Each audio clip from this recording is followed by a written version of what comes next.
Let's talk Tanya for the 8th of Tamuz of a leap year. Yesterday we explained that although in the human realm, words are something which are outside of us, the words that we use, we take them from the dictionary, they're not part of us, they're tools that we use to convey who we are being our thoughts and our feelings. By God, because God is absolute unity and oneness, His words are not separate from Him. What is the proof for that?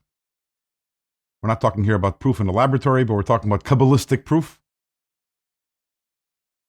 Well, by us, the deeper that we go into our psyche, so the more something is united with our being and part of our being. And the highest level that we have, as we've discussed many times, is our intellect. That is the beginning of our internal spiritual structure. Where does our intellect come from? Our intellect comes from God's words. God spoke and said, Nasa Adam, let there be a human being. And from that came intellectual beings, including the greatest intellectual beings, the greatest tzaddikim, which, as Dr. Rebbe says, who are higher even than the angels.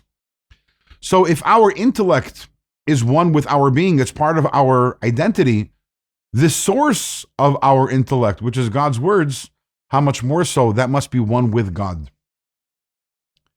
So why are they called words? God's words are called words only relative to His higher attributes, His feelings, His intellect, His feelings and intellect, which do not enter creation.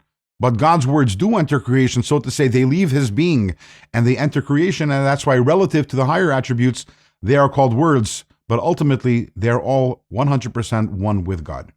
So we have over here there are the words of the 10 utterances, and the words of the 10 utterances are all made up of the letters of the Aleph Beis. There are 22 letters of the Aleph Beis, and these 22 distinct types of energy, they are the building blocks for all of creation. Why 22? We don't have an answer to that question, and the truth is, any number that God would have chosen would be a random number. We'd say, why that number, not another one? But for whatever reason, God decided there are 22 different energies, that these are the primary energies, the combinations of which are the creative energy behind all of creation, and just how these 22 energies work and interact with each other will be the topic of the following chapter, the 12th chapter of Sharichut V'Amunah, which we will be beginning, God willing, tomorrow.